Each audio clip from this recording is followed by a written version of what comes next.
as like, this part of their programming, and they'd say, it's 11 o'clock. Do you know where your children are? Yeah, I don't. I've Did you ever heard that. experience that? I've heard that. It's true. It's Is true. that And when everybody started caring where their children were? nobody cared. Like, Is even that what after they happened? asked, they were like, yeah, you know what? They're outside. They Yeah, don't I want. think the lights are on. They can find their way home. Like, nobody worried. There's It was lights. there's They'll lights, and find if their there way back. isn't, then your eyes get They accustomed to navigate the by dark. smell. You- They'll we find their way. navigate by, right? That's how we navigate. Right. Here, And pull so, that mic right up to your mouth. alrighty, And hit start and hit on start. that. What? Yeah, maybe I should start the show. I love 6 o'clock.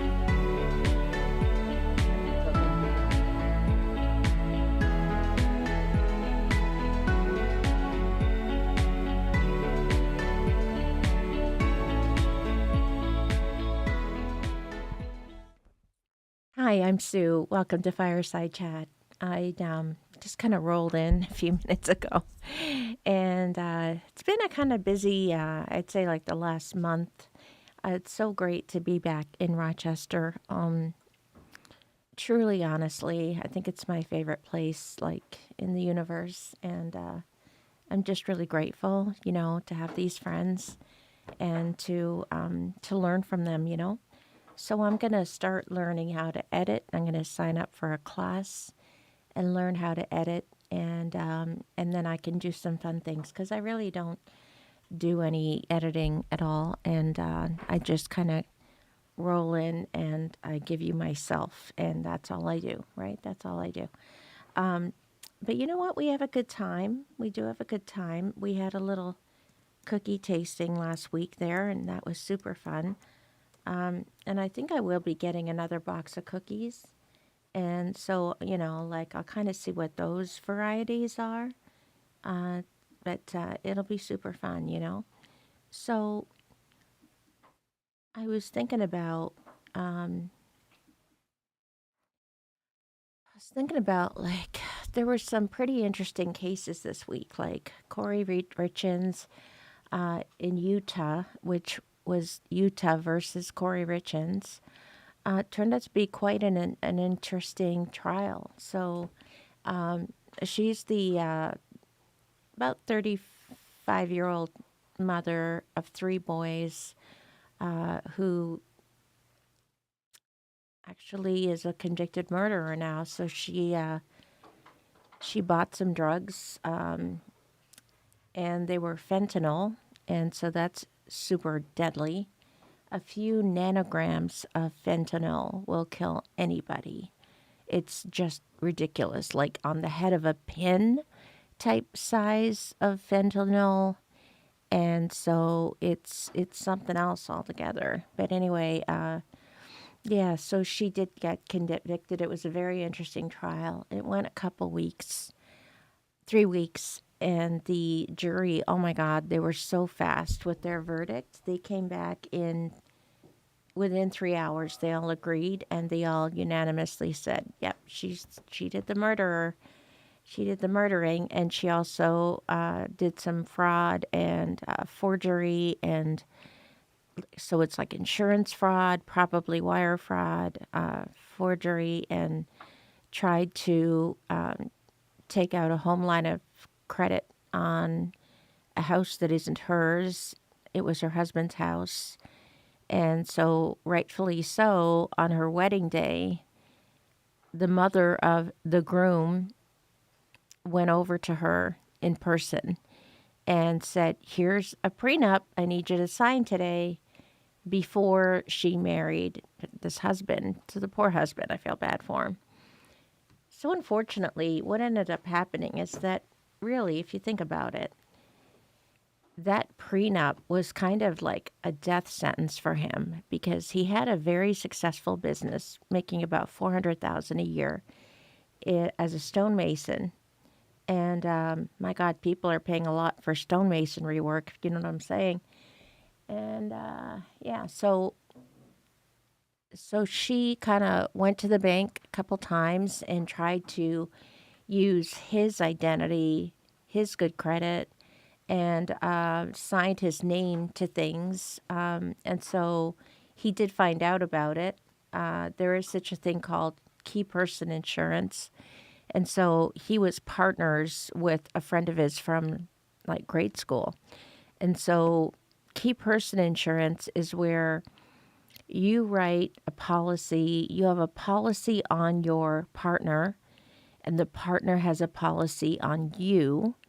And so if one of you dies, you're insuring the other person's life, that's fine, for the amount that it would take to buy out the business. And so, really interesting because then if one of the partners dies, then the other person can buy out their share and then they can continue to run the business or hire someone else or do whatever they need to do, right? So it's a very good idea. So Eric's half of the business was something like $2 million. And so she found out about this insurance. And so she tried to like remotely change herself to be the beneficiary instead of it being the partner who would get paid out on Eric's death. So Eric is her husband. So she falsified documents in order to get loans, and she had something like 15 houses that she was trying to flip. Now, first of all, she's not a good businesswoman at all because usually normal people would buy maybe one house to speculate with and they would rehab it and they would, try to save money but do a good job at modernizing it and making it nice and selling it, right? So you don't buy another house really until your first one is done and sold. And then if you have a profit, then you might put that towards a second house if you wanted to, but you don't have to. So she bought like 15 houses. And that's crazy because she spent so much money on like payday loans, which is ridiculous amounts of money. They call it hard money lenders because they insist that you pay them back and all that. And so, of course, like you want to pay them back, but the interest rates are just horrendous. So it's not a good idea to borrow money from payday loan companies for really any reason. But she's not that good at business, and so he was much better at business than she was, but she got really greedy. And so she realized because of the prenuptial agreement that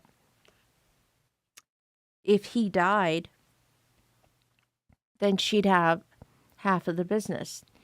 If he stayed alive, which is his right, then she wouldn't get anything. So she wouldn't get her half of the house because he paid for the house.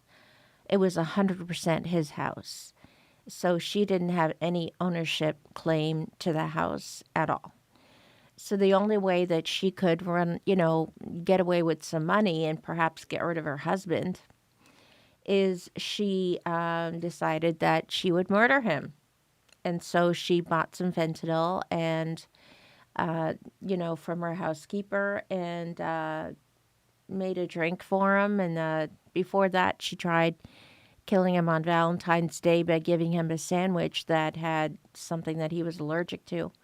But he didn't die, So she had to, a couple weeks later, she decided, well, that didn't work. And so then she got fentanyl and she put that in, I think, his drink that they were drinking before bed. And so she made sure that she wasn't around him. She kind of said, hey, good night, 9:30 at night. And then she made sure that she went to her son's room, said that her son had some kind of a bad dream, and she fell asleep in the son's room with the son. So she was trying to place herself at a distance from Eric, who died in the bed, right? So she gets back to the bed whenever she thinks the coast is clear, and she kind of opens and closes her phone a couple times and says that she touched him. He was cold to the touch. And she took a long time to call 911. a very long time, and she was resisting doing any kind of CPR, and she was faking being upset and did everything but try to save Eric's life. So that was crazy.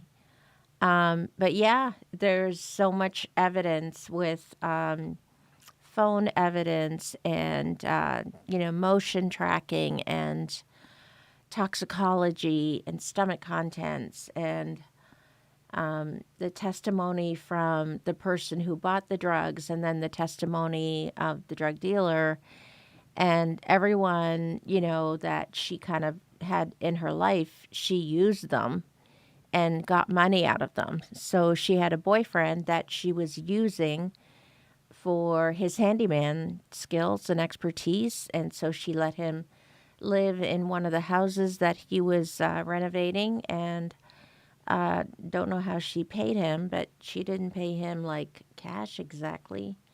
So that's crazy, isn't it? So I don't really feel any sympathy for her, and I think that she's really quite a narcissistic. I think she's a psychopath. She has absolutely no idea what emotions feel like, what it feels like to be truly remorseful or moved by anything or emotional about anything. I mean, the only thing she knows how to do is to take from people and to try to look like she has money and that she's a successful business person. And she really wasn't at all, at all.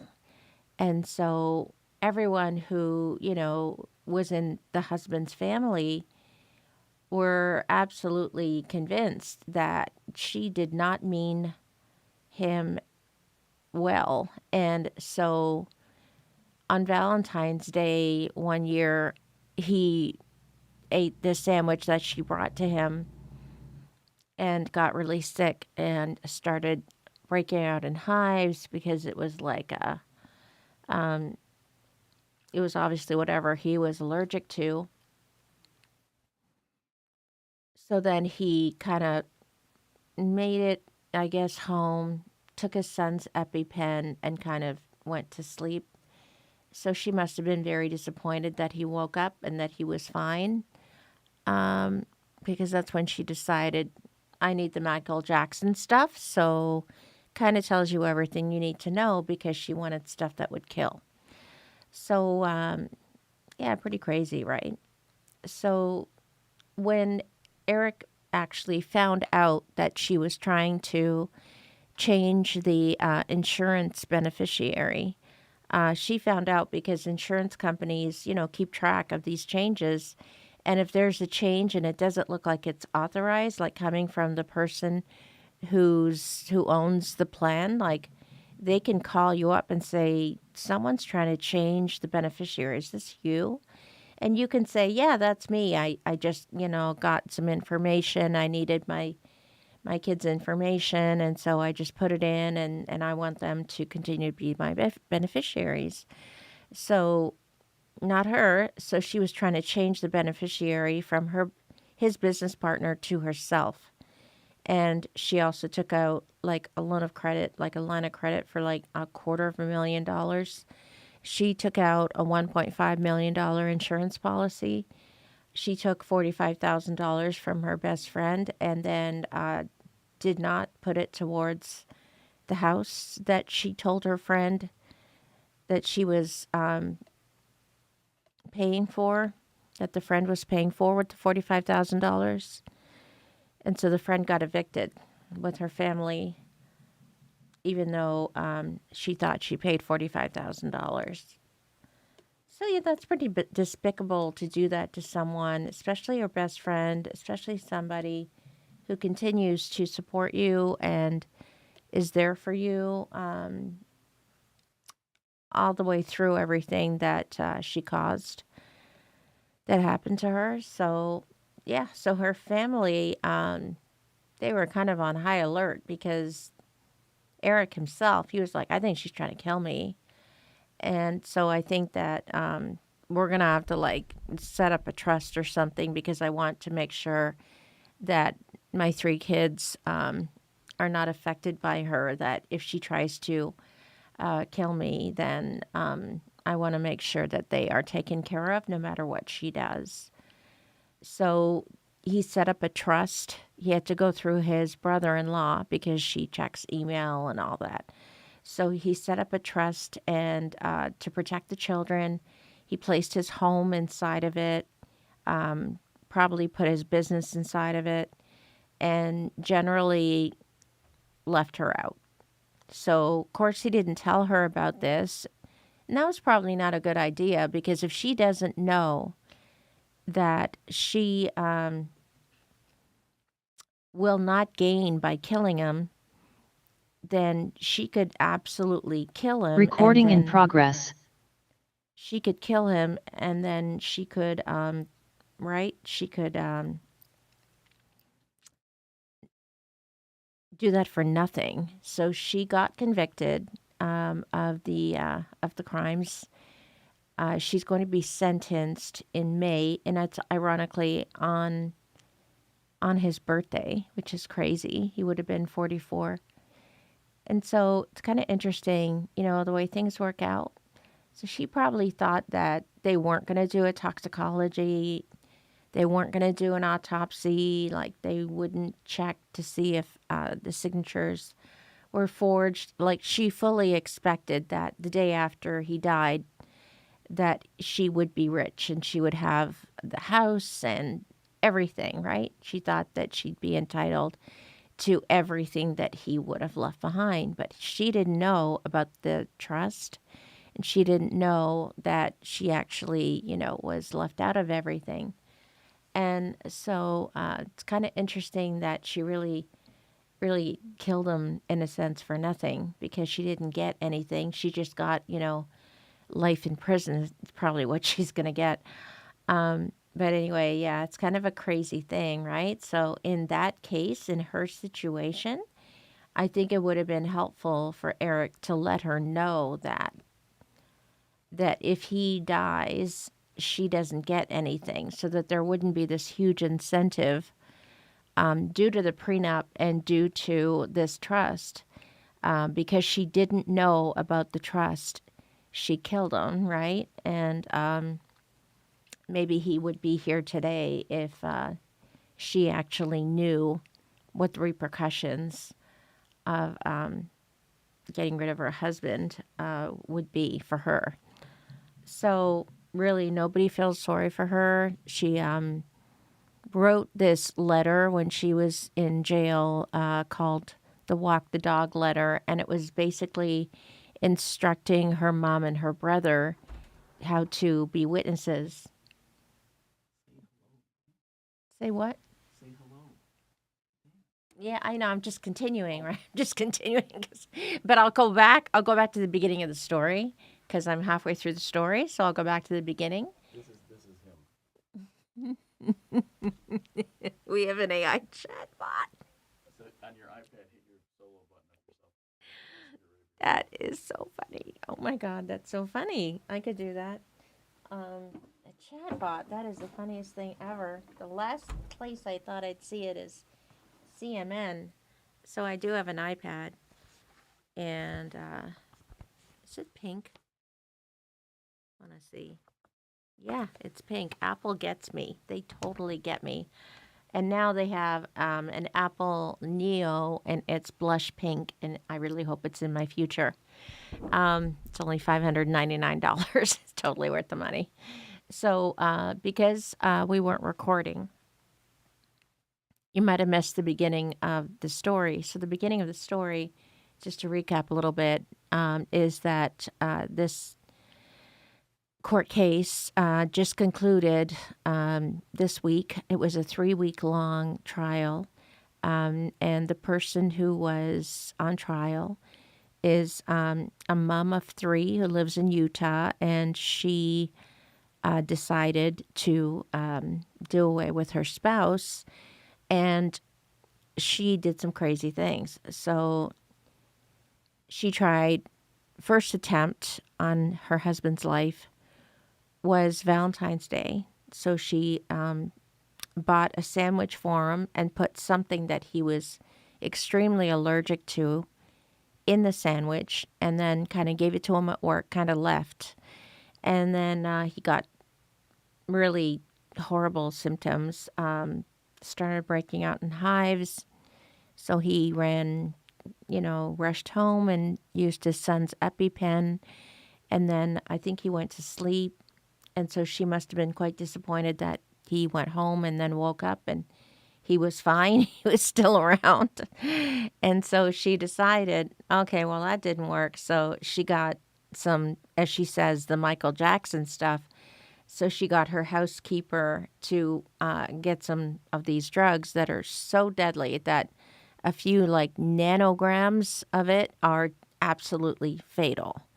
So you don't want to mess around with that stuff, right? So it's sort of like called kind of like Fent. And so, yeah, it's crazy how deadly that is.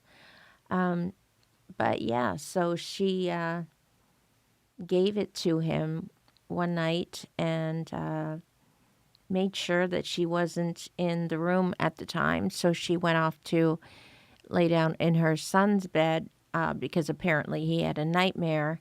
And she made sure she only showed up beside him when he was good and gone. And then she called 911 when she eventually got around to it and didn't even start CPR because she just didn't want him to revive him anyway. And so it's kind of a crazy thing, right?